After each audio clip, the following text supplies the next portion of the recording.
Hey man, it's me, Kevin Smith, the annoying voice of podcasting, and you're listening to the non-annoying Three Guys in a Flick. Ladies and gentlemen, please take your seats. The show is about to begin. Look, I don't want to have to put you two kids through hell, so let me tell you how this is going to happen. First, I'm going to hurt you. Then, you're going to try and be brave. Then, I'm going to hurt you again. Then, you're going to tell me everything.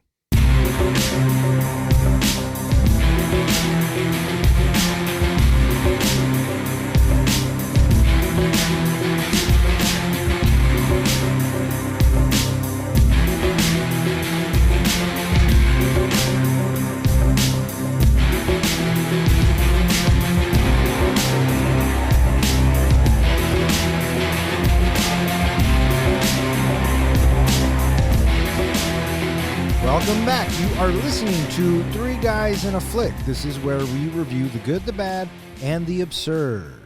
Tonight's episode, 8 Heads in a Duffel Bag. Beware spoilers. Coming to you from a hotel resort in Mexico just 6 hours away from San Diego, my name is Don. And to my right, we have our comic book guy, John. Hola. And to my left, we have the professor, Ken. Good evening, everybody. How you guys doing tonight? I'm doing swell.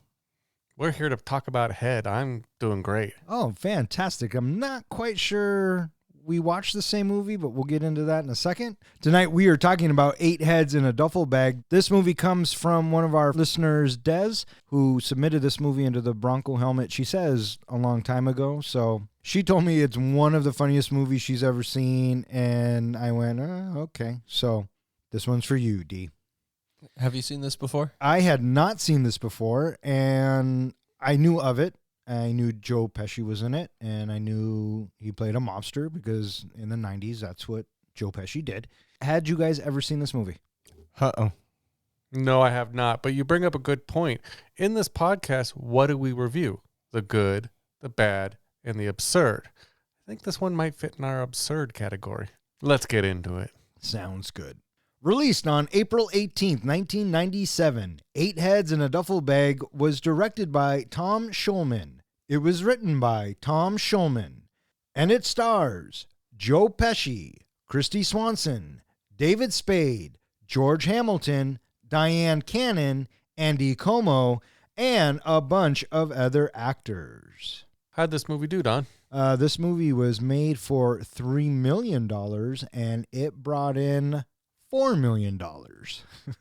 Yeah, back in 1997, that year it brought in $3.6 million of the $4 million that you're talking about. And it was a clunker. On its opening weekend, it made $2 million. On the second weekend, it dropped 70%.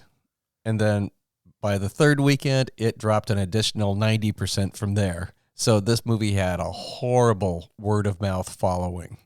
Yeah, well, I mean, they probably watched the same movie that I did. So Wasn't Joe's next movie Gone Fishing, and that one kind of bombed too? he was going into the buddy comedy era of his career at the time. So, yeah, it didn't do too well. He comes back after that, though, with Lethal Weapon 4, so you're going back to the well. But, prior to this, he just comes off Casino 2 years earlier.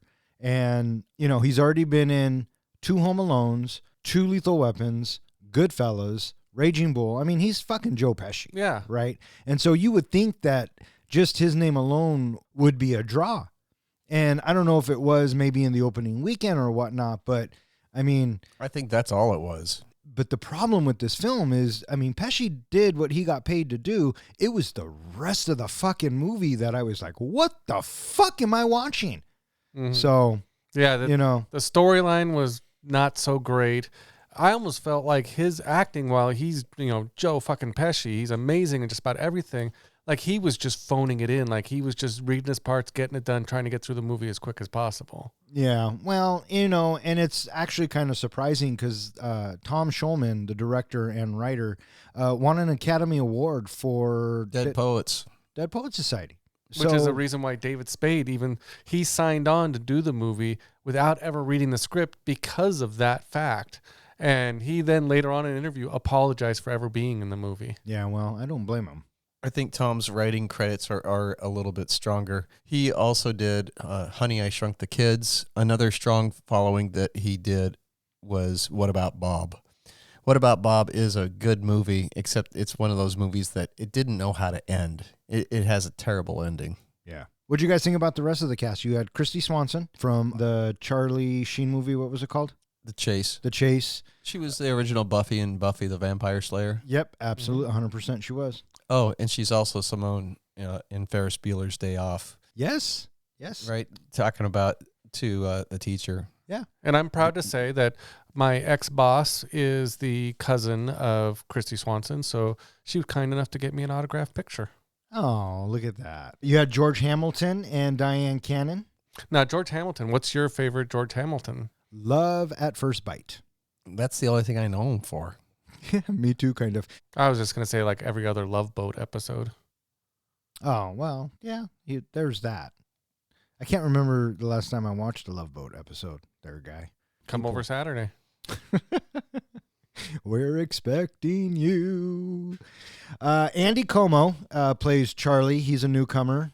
Immediately when I saw this guy, I thought Tom Hanks and a John Cusack fused together.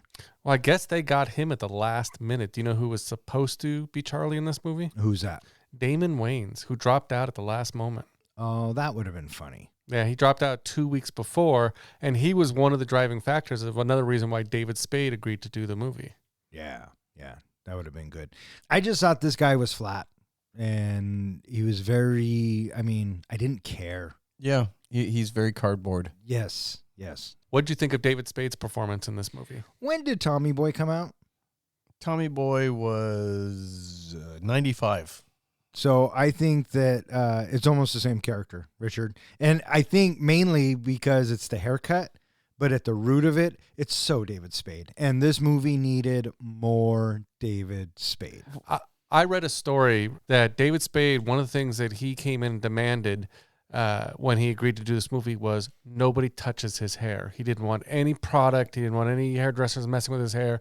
And now he hates even looking at the film because of the way his hair looked. He doesn't understand why he did that. David Spade playing David Spade, which is he is the master of the put down. And that's exactly what he is in this movie. Yep. And I thought that him and Pesci's chemistry worked really well. There are not a lot of bright spots to this film, but there are a couple things that glimmer. So Yeah, we'll get into it. The guy who played Steve, I know I've seen him in a few other things, but I thought he was okay with David Spade, but he just got overshadowed by him. You didn't really pay much attention to him until he kind of went crazy at the end. Yeah, well, even then, I stopped paying attention to him, so. So guess what time it is?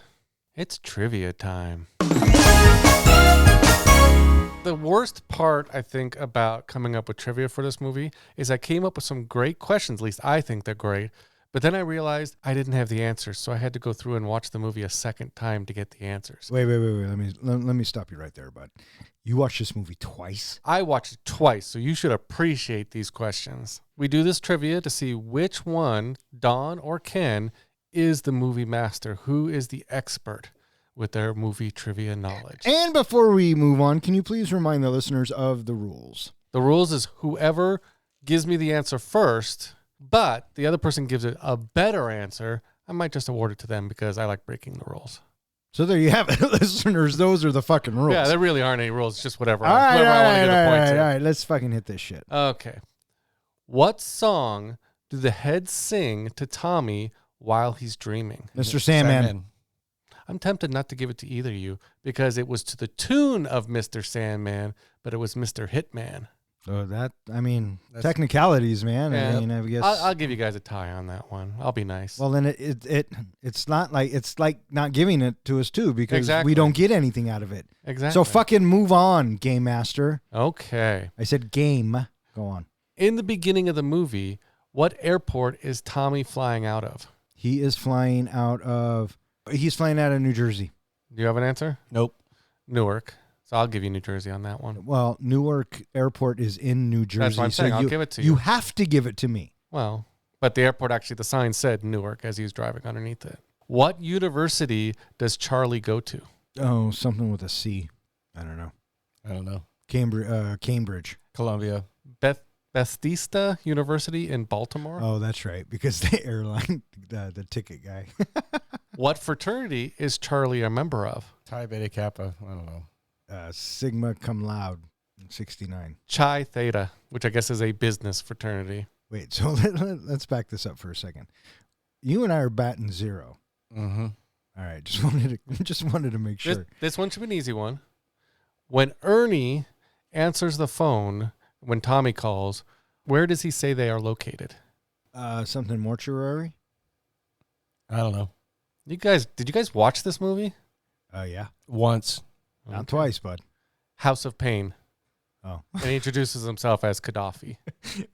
Well, had you said, who does he introduce himself as, I would have gotten that one. We're going to keep trying to see if you guys can get a point here. What does Lori do for a living? She is a lawyer. No. She's a race car driver. Race car driver! Yeah. You got it. Nice. And Ken's like, Which is funny because I don't later fucking on in care. the movie, That's about the size of it. she drives horribly, which I thought was funny. you What would. is the name of the little dog in Mexico? Pepe. There you go, Pepe. What is Dick's nickname for his wife? I don't know. Bear. Bear. Very good. Last question. In the end of the movie, what does it say on the back of Dick's head? Gringo 407.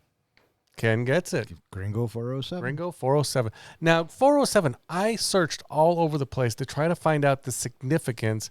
I don't think they ever brought up 407 in the movie, did they? No, I didn't see any mention to 407. In fact, I forgot it even said 407 on the tattoo. Do you know any significance to that, Ken? I tried to look it up, and the only thing I could find is that 407 is called the angel's number. It's the sign of Messiah.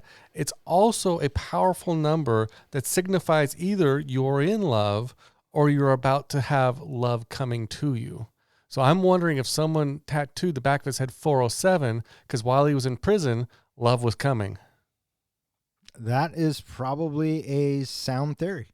Maybe it was the director's favorite number. Why didn't they reveal anything? What was the point of putting 407 on the back of his head if they weren't going to reveal the punchline to that joke? Because sometimes not everything needs to be explained. It's a MacGuffin.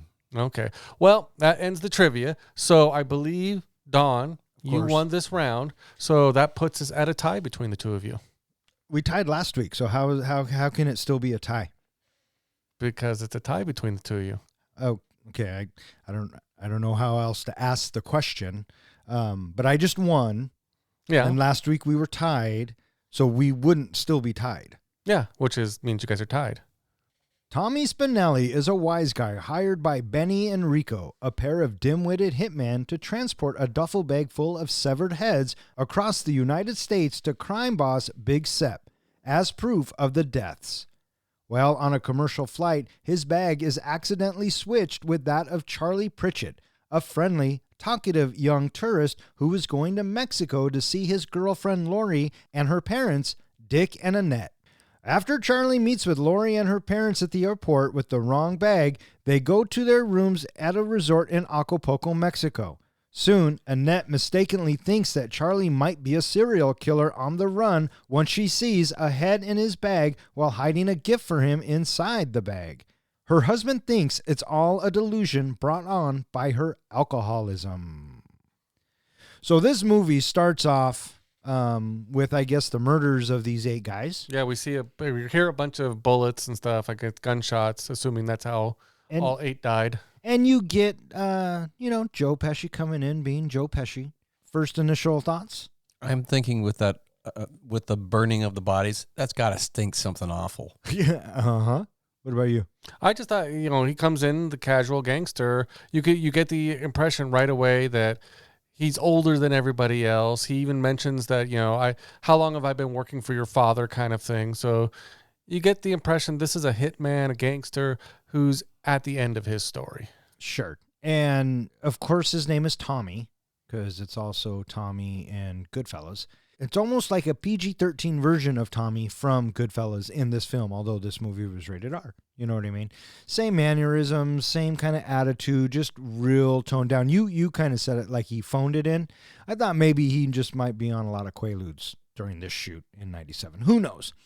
But I immediately thought, yeah, here's fucking Pesci. You know what I mean? And I liked how they already had the heads in the bags, nicely tucked into the duffel bag. And we're told that Pesci has to take these 8 heads to the boss, Big Shep, as proof. And so he heads to the airport. Did you guys like how he got through security? I did like how he got through security. Here's my question, and this may be one of the things that kind of set a tone for me in the beginning of the movie, was that scene that was funny when he opened up his trunk and all the guns and everything are in his trunk in the airport garage. But then the officer walks by, says hi to him, looks in the trunk, and then keeps walking. They never reveal, like, was that a friend of his? Does he have some deal worked out? The officer just doesn't care that he's got a trunk full of guns? It just seemed a little odd to me. Take your pick. I mean... Didn't kind of seem weird to you? Not at all. I don't even remember the cop looking into the trunk. Well, because I watched it a second time, I looked for it. He does a little head nod that he kind of looks down to the trunk and just keeps walking. Oh, well, then let's chalk it up to he knows Tommy's a gangster and he just doesn't want to fuck with it right now. Okay. Okay. I thought was interesting, too, the first gun that Tommy picks out of it is that little tiny gun. And I'm thinking, what's he going to put that in his sock? How's he going to get that through security? So I liked the payoff that, going through security, putting it in the woman's jacket. Right. So he had to divert the attention of TSA to get the heads across because, going through an x-ray machine, they're going to see that shit. Mm-hmm. And so he gets onto the plane, and this is where we meet his seatmate, Charlie. And Pesci comes on with the bag, and he has to put it up in an overhead bin or whatever. But Charlie had put some gifts up there, and so Pesci, he takes the gifts and he asks Charlie to move them, whatever, and he just kind of takes over everything, and he's such a dick. Well, the first impression you get of him is, again, like we talked about, he's a gangster hitman who's at the end, he's been doing this for years.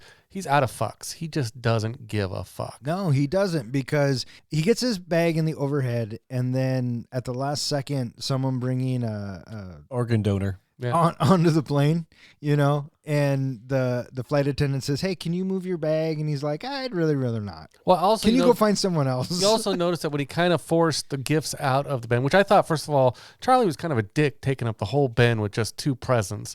But as Charlie's trying to find a place to put the second present, did you notice that Tommy then grabbed his pillow and grabbed his blanket and just didn't give a crap? Yeah, no, I noticed that very much. Mm-hmm. And it just goes into his character. And this is also, I think, to show us that Charlie's kind of a pushover. Yeah, well, at this point, Charlie was already getting on my nerves, and I just met him. Mm-hmm. You know what I mean? So the organ donor bag comes in, and they want to put it in the overhead thing, and Pesci doesn't want him to. I like how he goes up to the flight attendant and hands her some money and says, "How about we just leave it where it is?" I'm such a gangster move. I'm just buying a place for my bag. Yeah. I like how he tried to kick the organs underneath the chair, and it's like, those are living organs. Trust me, they don't feel it. Yeah. There were some few moments where Pesci shined, and I think this particular scene was one of them. I think he does a comedic gangster almost as good as he does a serious gangster. One of the best things about Joe Pesci is almost when he has his freak out moments, like in Goodfellas, that I make you laugh kind of thing. Those freak out, spooky moments. And I feel like you're waiting the whole movie for him to have that moment. I don't feel like, did we ever even get that payoff? Yes, we do. But it's done in sections. Mm-hmm. And I'll tell you when we get there. So they take off, and then they land, and naturally, the bags are going to get swapped. Yeah, typical movie trope. Right.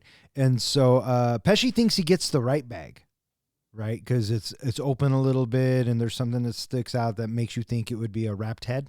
I thought maybe he automatically assumed it was the wrong bag. That's why he ran to the bathroom to check out what was in the bags.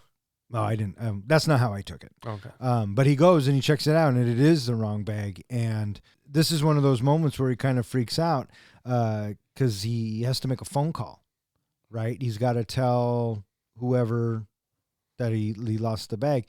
And when he starts banging the receiver, that's the equivalent of Tommy freaking out. That's why I said he's like a PG-13 version of Tommy. You know what I mean? Did you get that the scene in the bathroom, we had our first instance, which I think is foreshadowing in this movie? By all means. When Joe Pesci, or when Tommy is going through the bag, trying to figure out who owns the bag, he pulls out Charlie's report. Did you see what the title of his report was? Yeah, but I don't think I paid attention. It was Sleight of Mind by Charlie Pritchett. Yeah, that's his novel. What is one of the last lines that Charlie has in this movie? Sleight of hand. He says Sleight of Bags by Charlie Pritchett when he swaps the bags. Okay. So I kind of felt like the sleight of mind, the word sleight, that whole line was foreshadowing to the point of how he was going to do the bags at the end. Sleight of mind is what he starts with, and then sleight of bag is what he's going to call it due to the experience that he just had. So I think the only coincidence there is just the word sleight. But that's just me. Well, sleight is another word for switch. Well, I know it's... So I think he's foreshadowing that he's going to switch the bags at the end. But how could he know that he doesn't have the bags? He wrote that way before he ever knew there was going to be a bag. So how could he? It's a message to us, the audience. Okay. That's how I saw it. But maybe you have to watch it twice. Good luck on that, bud. I was just thinking that. Yeah, good luck on that. We find out that Charlie's meeting his girlfriend and her parents. Well, let me ask you this question. When Charlie and Lori have their discussion about her wanting a divorce and everything like that, how many of us have not accidentally invited ourselves on a vacation? Me? I haven't. Oh, I guess it's just me then. Yeah. But I could see why you would misinterpret that. Yeah. So they make it to the resort, and you can tell right away that Lori's dad, George Hamilton, does not like Charlie. Well, I feel like he's appropriately named. Who? Wooly? Lori's dad. Dick. His name is Dick because he's a Dick character. Yeah, absolutely. And then you have Diane Cannon, who I think is lovable. She wasn't really given a lot to work with here, but she plays that trope of either the drunk mom or She just tries to the be out the of the supportive control mom and then out of control. And Yeah. But so we meet their characters, and they during that divorce talk, Charlie's like, whoops. Yeah. But maybe it's a good thing and all this.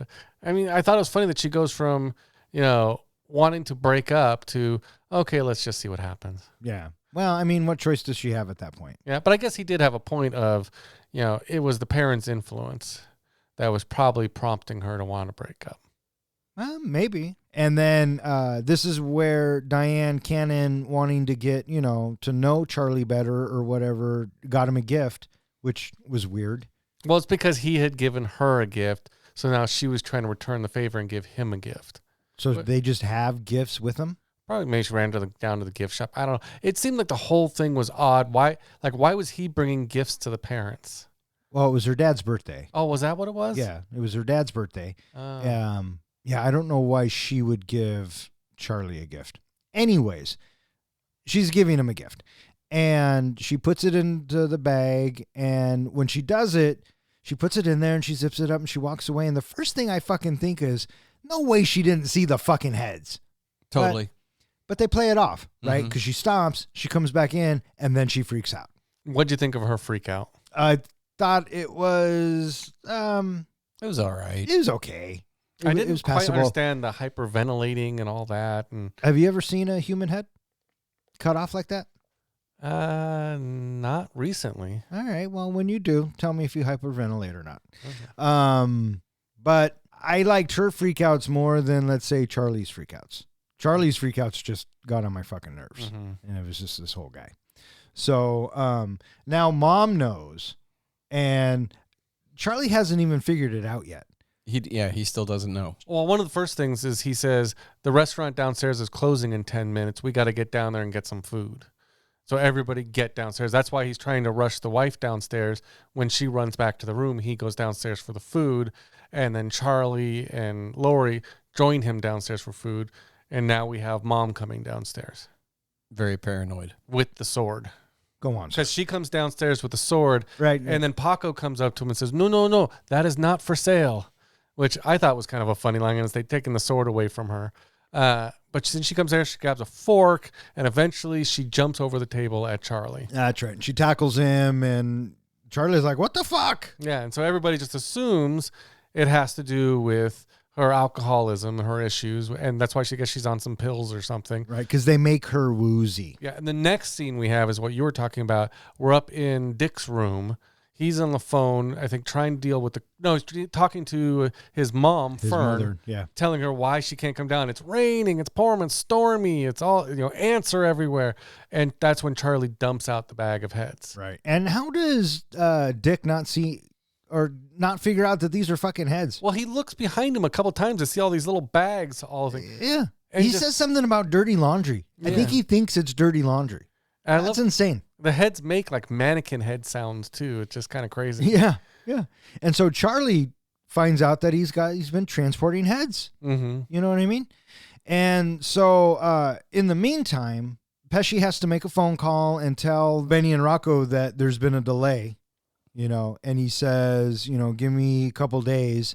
And Rocco says, you have 24 hours, right? Mhm. So now Pesci doesn't know what the fuck he's going to do. So you have that going on. I don't think that in the first half of this movie, Pesci's in it for maybe, 10 minutes. He's not in a lot of this first half. We spent a lot of time with this family Mm-hmm. at this fucking resort. And, the hijinks ensues, and it just gets crazy. I thought that Lori, even though she freaked out a little bit when she found out about the heads, she didn't freak out enough. I mean, wouldn't you have basically been been out of there, Well, he fucking didn't let her go anywhere. Did you see that? I mean, Right. I'm shocked you're not all over that. I did not, I'm not a fan of this movie from the start, if you can't tell. Yeah, well, no, I'm just saying that particular scene, I'm shocked you're not all over it. Mm-hmm. But I guess, at the time it was funny, but I thought it was weird that he was able to, basically control her, hold her mouth, wave yes to Paco. And the staff is like, Americans. So, yeah, Lori freaks out. When do we have the laundry scene?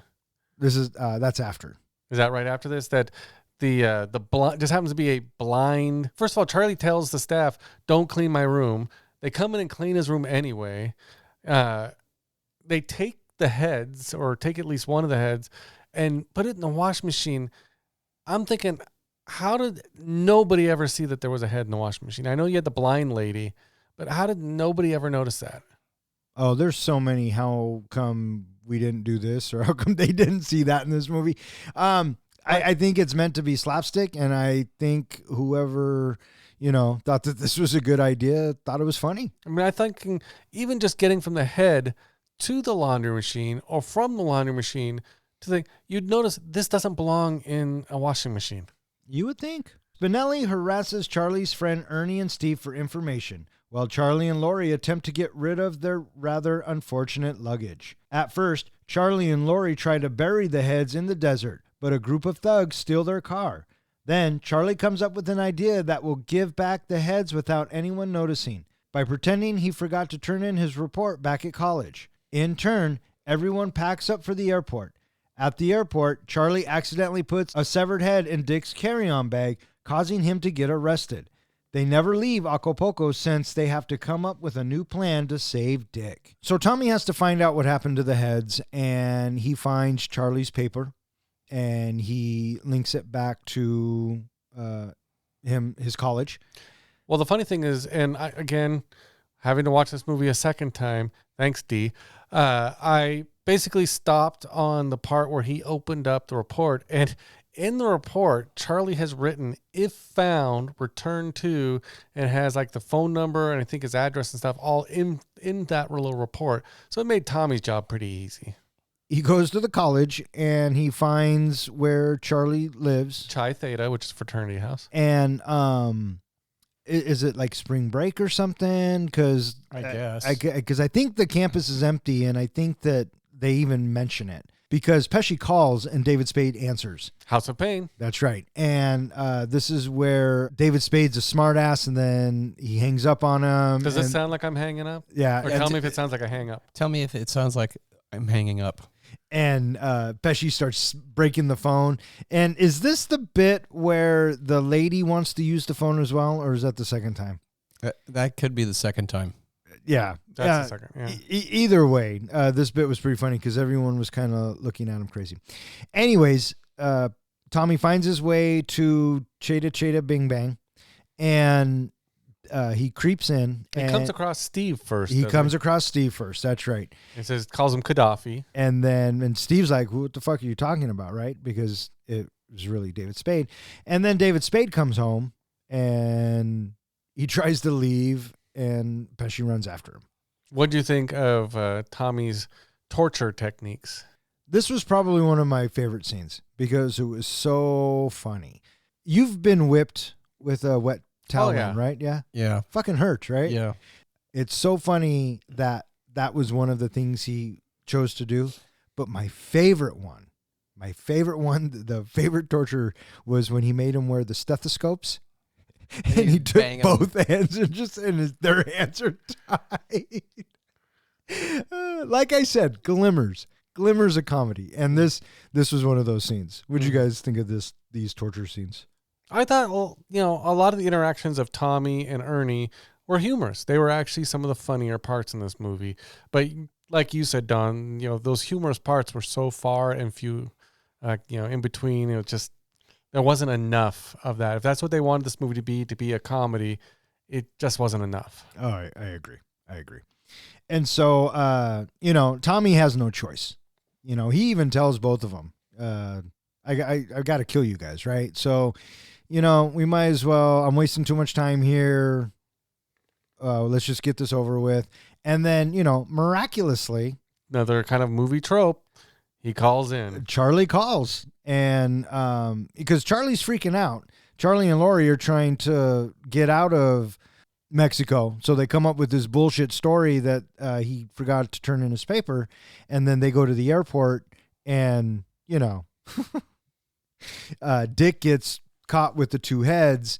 But did you notice that when they were going through the scanner, that the scanner stopped because they were looking at a hairdryer? Yeah. So a little comedy there. Well, the one thing, again, there were so many things that were so far-fetched in this movie. How does Charlie forget that he put a head or two heads into Dick's carry-on? You know what? I don't know. Movie convenience? I don't know how or why this guy does anything he did. He was just so boring to watch. I didn't even fucking care. He seemed like a dim-witted character that, I forgot to put in the heads. That's what I got from him. And, what was with that statue? That statue that Diane Cannon gave to Charlie? I don't know where they got that from. It was supposed to be something. Dick loves manly things. So they were supposed to be getting him a manly statue. Was that a manly statue? I suppose, I guess. Who knows? But that's the whole reason why he's got to take the fucking heads out in the first place. Mm-hmm. And it's throughout this whole shenanigans that's happening, it's amazing he ends up with the 8 that he started with because he loses one in the laundry. And then, one keeps rolling or the dog keeps taking it or, it just is what it is. So Charlie calls, him and Tommy talk, and they figure out that they were sitting next to each other in the airport, whatever. And so tells him not to leave. That they're going to meet at the airport in San Diego. Right. Meanwhile, Tommy, Ernie, and Steve start to look for replacement heads after Charlie tells Tommy he lost one. They start to look in a cryogenics lab where they store bodies and severed heads, much to Tommy's approval. After getting the replacement heads, Tommy and the others get on a plane and head to Mexico. Tommy threatens Charlie that if he loses one more head, he'll replace them with Charlie's friends and family. After hearing of the airport incident, Benny and Rico decide to collect the heads for themselves. When Fern, Dick's mother, arrives in Mexico, Tommy takes her and the others hostage as he helps Charlie find more heads.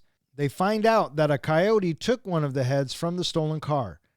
Tommy also realizes that Benny and Rika are going to kill him if he doesn't get the heads across the border in time. Charlie comes up with a plan to save both of their lives.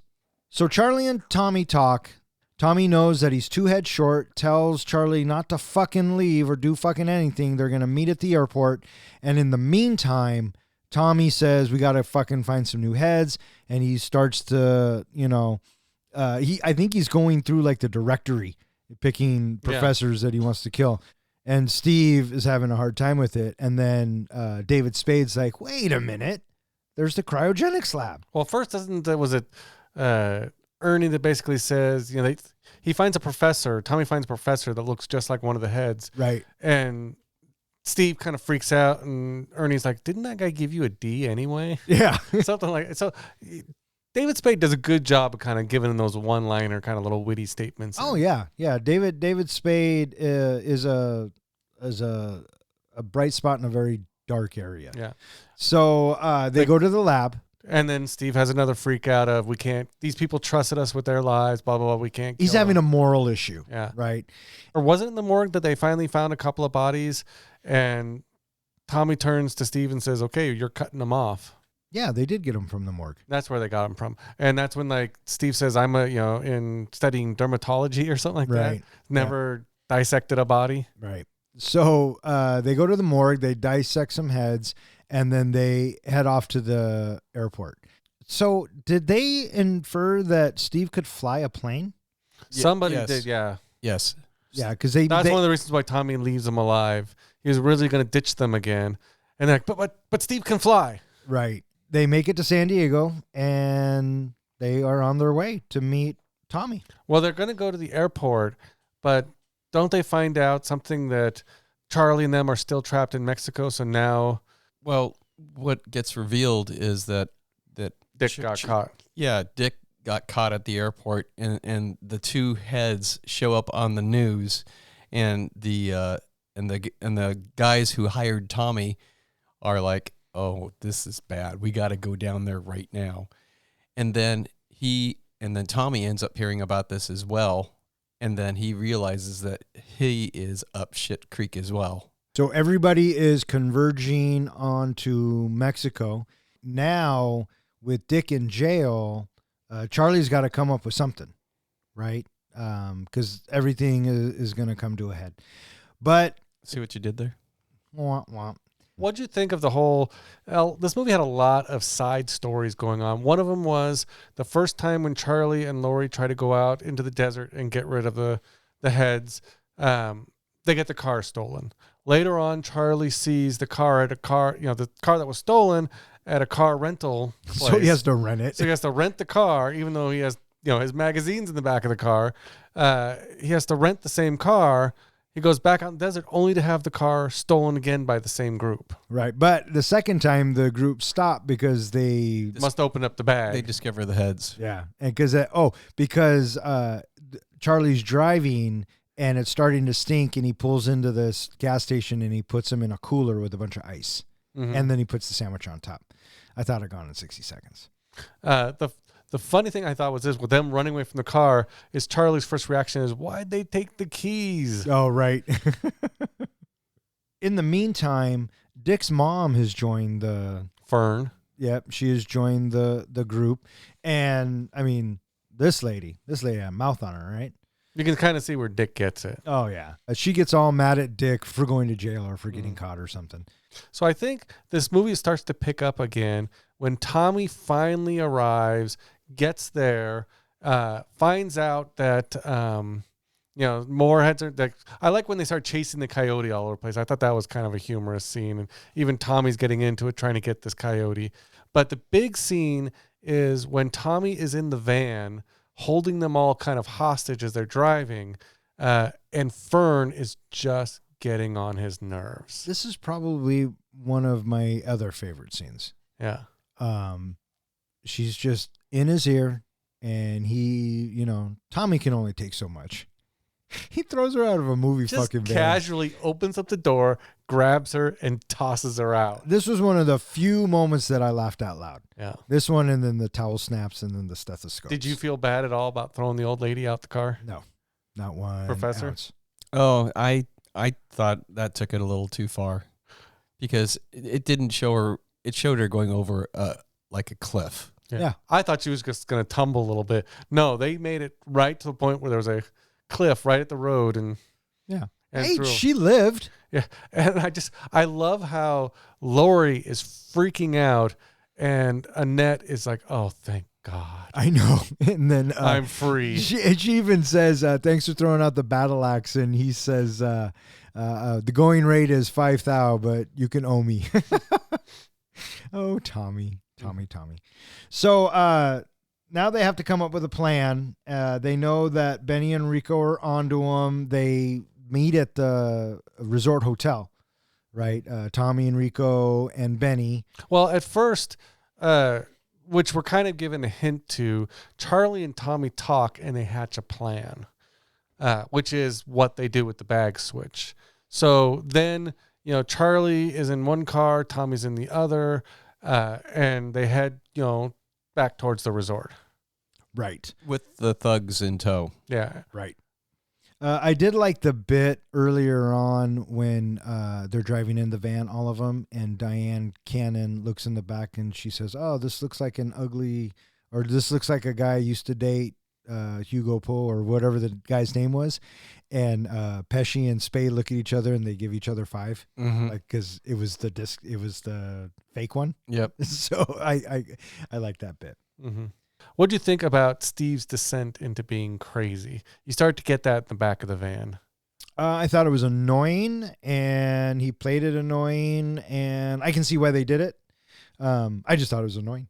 So anyway, as you said, they are now back on their way to the inn where Tommy has sat down to have a nice little continental breakfast or whatever he's having. The other 2 guys show up and they sit down, and in comes Charlie with a gun. And I love Tommy's reaction first was, "Hey, that's my gun." And Charlie was like, "You threw it away in the desert. It's mine now." Yeah. So Charlie wants to take the heads. He first gets the guns from the gangsters and basically says he's taking the heads. And Tommy reveals he's taking the heads because he wants to go to the airport to turn in the heads to get Dick free. Right. And then the chase ensues. Charlie and Lori take the severed heads to the airport to prove her father's innocence. Benny and Rico try to intervene, but end up getting arrested. It is revealed that Tommy and Charlie set them up. Charlie thanks him for his help as Tommy departs to Hawaii. Steve goes insane and starts running around the airport telling security guards that a severed head is his best friend. Charlie and Lori get married with her mother and father present. Steve is in a straitjacket. Ernie is a brain surgeon. Fern is also present after being thrown out of a moving van when she was started to badmouth Tommy, and Tommy is enjoying his retirement. Roll credits. So this is where it all kind of comes to a head, right? It's supposed to be the big payoff. Yep. And we're coming down to the airport, and Charlie is going in, and Rocco and Benny are trying to intervene. But we know that Tommy has to get these heads across, or else he's a dead man, right? That's the ultimate goal. And as it turns out, that as they're going through and they get stopped by security and everything, naturally the gangsters get arrested, and Charlie and Lori and the rest of the gang go free. Yeah, because Charlie basically causes a diversion with one of the heads that had been swapped out, or one of the heads they didn't need, and basically keeps saying, it belongs to these gangsters, it belongs to these guys. And while he's doing that, Tommy does his same thing from earlier on in the movie, that he kind of kicks the bag through the detector so that he can get the heads onto the plane. Right. And then it shows him getting onto a plane. Well, first he gives back the report. Oh, yeah, right. He's an honorable guy. Yeah, well, I mean, honor amongst thieves, I suppose. Yeah. And he puts the duffel bag in the plane and gets on board and takes off. Mm-hmm. And then we have our, kind of, I think it was during the credits that they're showing what happened next, which is, as you said, Lori and Charlie get married, and Lori's in a blue dress, which I thought was kind of weird. But what do you think of all of that? I thought it was a nice bow at the end of the gift, at the end of the story. all wrapped up nicely. You know, we got closure with the characters that we wanted to get closure on. There shouldn't be any outstanding questions. Lori and Charlie live happily ever after. Steve naturally is in a straitjacket. What did you guys think of the bit with him running around with the fucking head? I actually kind of thought that was a little bit humorous at the airport. You're talking about when he was running around going, "This is my best friend," and I was a little head. I was rolling my fucking eyes. Yeah, that's what I thought. I thought it was ridiculous. Yeah. What I thought was kind of ridiculous is, when we're getting our neat little bow at the end with all those little things, they didn't have to tell us that Fern survived. I think it would have been funnier just not ever going back to her again, just knowing that Tommy killed the old lady. I do too. I actually agree with you on that, but I can imagine some execs screening this movie, looking over at someone else and going, "Dude, you got to put the mother back in there. He just can't kill the old lady like that. Yeah. Can't do her that way." Right. What'd you think of Hamilton with his head shaved?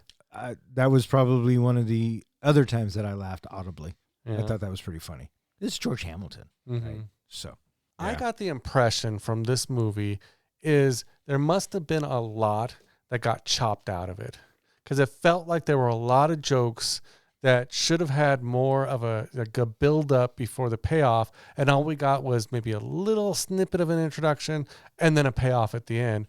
We didn't get the build up to a lot of different things. Did it kind of feel that way to you? No. I felt like somebody thought that the premise was a good idea. And then, the script gets written and who knows what got cut or what didn't get cut. I didn't feel like there was more, if that makes sense. Yeah, it just didn't flow very well. The story didn't work for me. I just felt like, for example, the 407 on the back of the head, there was no build up to what 407 was. Gringo, you can kind of get it. Maybe there wasn't supposed to be. I'm just saying maybe there were like, there should have been some point to like a payoff of a joke on the back of his head. Should have, would have, could have, always equals. Didn't. And so that's what I'm saying. I just feel like maybe there should have. But okay. Yeah. And just a few other little things here and there. Lori driving in the car when they're driving, I think, to the resort at the end of the movie. They kept making comments of, "Lori, can't you just drive this any faster?" And she looked kind of stressed. But early on in the movie, they realized, they reveal she's a race car driver. It wasn't a race car. It was a van. They drive differently. So I'm just saying, why have that joke and then have her be a bad driver later? Little things like that, they didn't work well for me. It's like I said, it felt like I was missing part of the joke. No. Oh, okay. Okay. That makes more sense. And let me just clue you in, buddy. You weren't missing part of the joke because there were no jokes because it wasn't fucking funny. Okay. So don't feel bad. You weren't missing anything, my friend. So yeah, that's fucking 8 heads in a duffel bag. Well, I do have some good news. What's that, buddy? I can't wait. Normally, at this point in our podcast, I would take whatever movie we are reviewing and I'd come up with some kind of Precious Moments, Lord of the Rings connection to it. And this movie was such a chaotic mess, you'd think it would be impossible to come up with something. But I still did. That was the longest fucking intro I've ever heard in my life. And now it's time for John's Precious Moment. So as I said, you may think that connecting 8 heads in a duffel bag to Lord of the Rings would be impossible. I still made the effort. Frodo is Charlie. He's the one on a journey to impress his girlfriend's parents and win back the love of his girlfriend Lori. As he gets deeper in trouble, thanks to the heads in the bag, his girlfriend Lori becomes his Sam, trying to help him get rid of the heads. Merry and Pippin, well, easily, they have to be Ernie and Steve. Helpful at times, but mainly they just serve as comic relief. Tommy Spinelli, although mean and abusive to those around him, he does show leadership qualities as he's often the one giving the orders. He tries to protect himself and others later on, and at the end, retires to his own kingdom in Hawaii. This makes him a darker version of Aragorn, in my opinion. And just like Aragorn, sometimes he has to make quick decisions to save the party, like throwing Fern from the van. So that makes Charlie, Lori, Ernie, Steve, and Tommy the Fellowship. Sauron the White is the one who works for our big bad as his right-hand man. In this case, I would say both Benny and Rico are our Sauron, as between them, they may be smart enough to form one brain. Sauron, well, he would be the big bad calling all the shots. So in this case, even though we didn't get to really see much from him, Big Sep would be our Sauron. Gollum is the character who is focused on just himself and his own happiness, and gets upset when others mess with his precious. In this movie, that's Dick Bennett. He's constantly the one being upset. First, he hates his daughter's choice in a boyfriend. Then he's upset that Charlie is joining them, and so on, all because it's impacting his life and his vacation. It's never about his wife or daughter, just about his own happiness. So what is the precious? What is the one ring?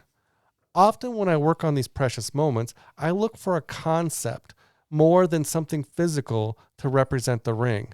But in the case of 8 heads in a duffel bag, it's pretty obvious the 8 heads in a duffel bag are the precious.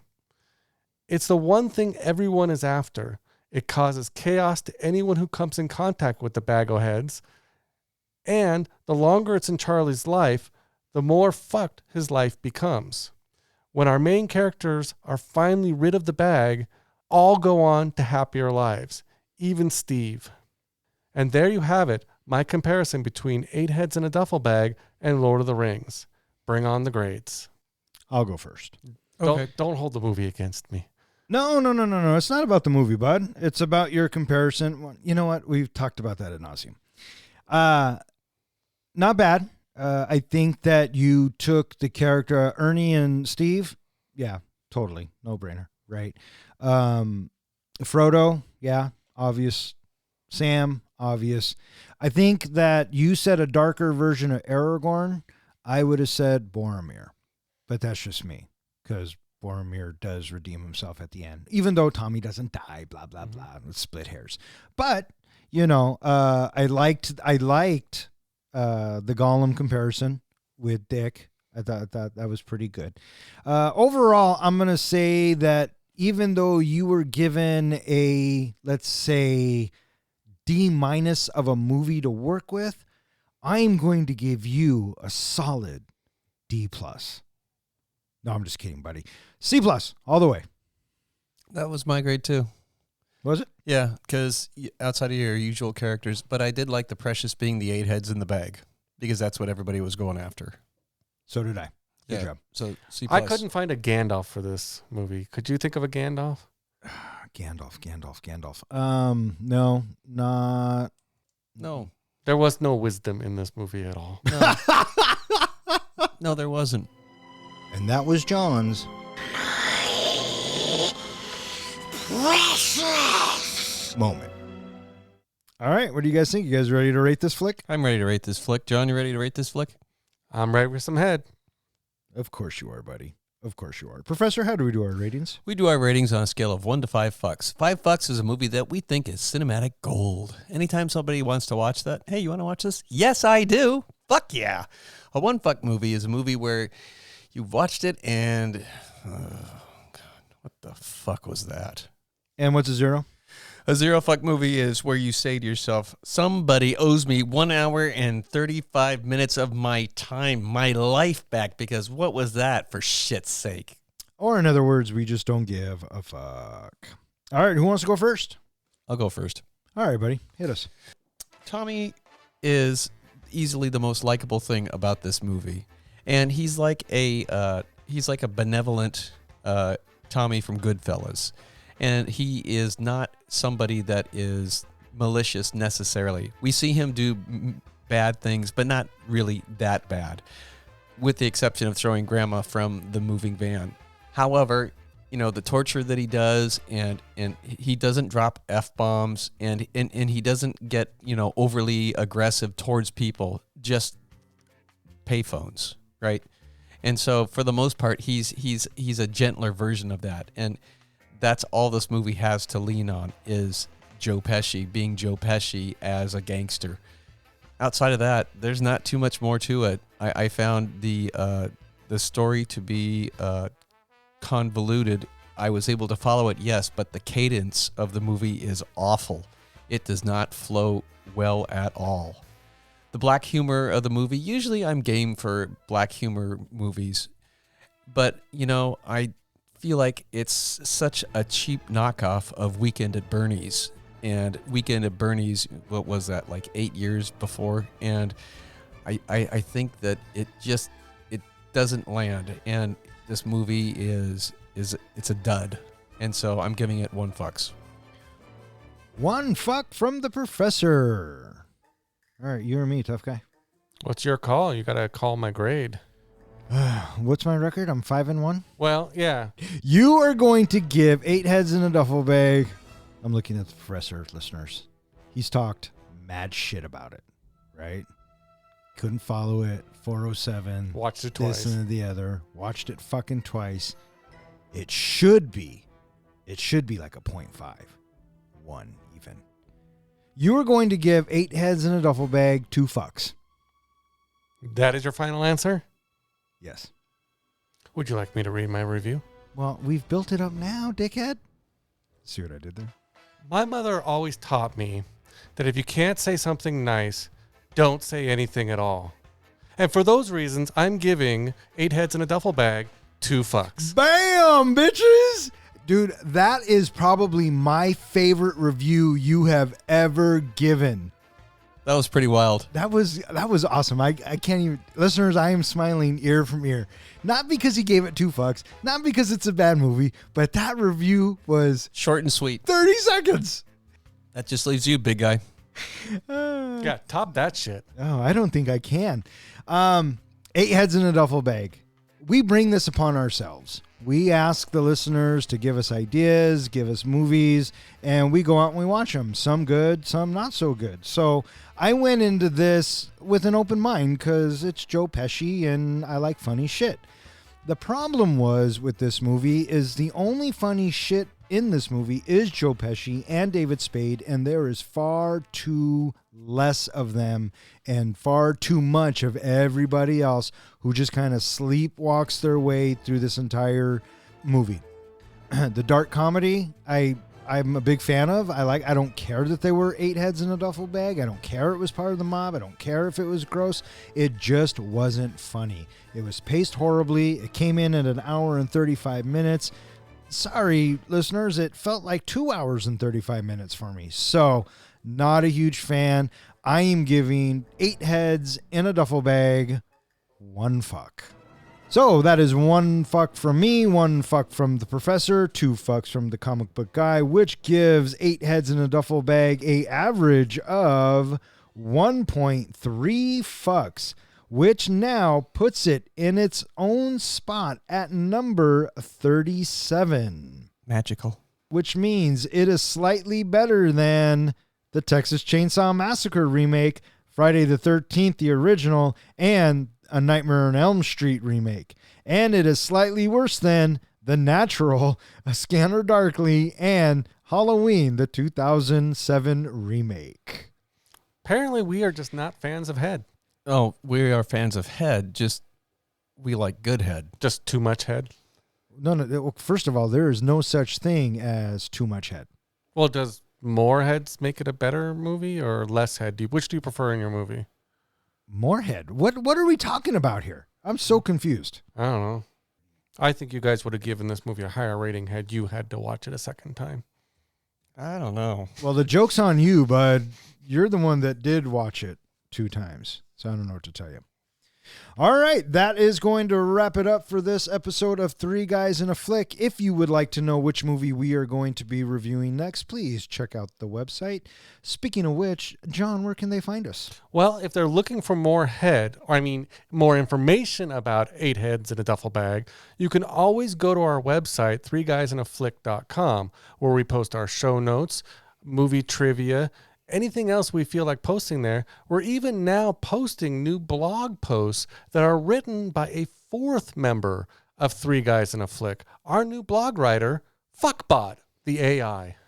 Naturally, the name is Fuckbot, and on behalf of Three Guys in a Flick, I would like to welcome Fuckbot to the family. Well, I will have him write up something to respond to that.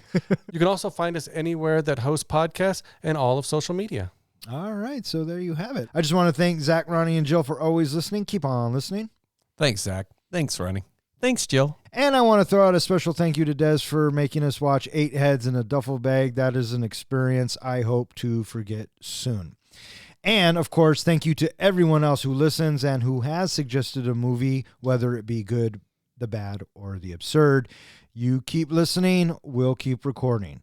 For Three Guys in a Flick, I'm Don. I'm John. And I'm Ken. Thanks for listening.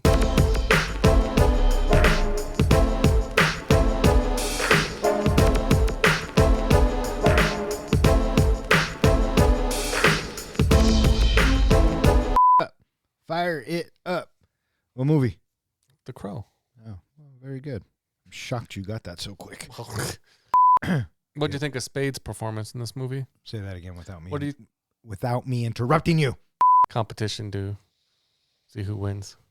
He's just trying to pit us against each other like animals. Probably. You know? There'll be a big tiebreaker at our 200th episode or end of the year. Charlie has already seen the heads at that point.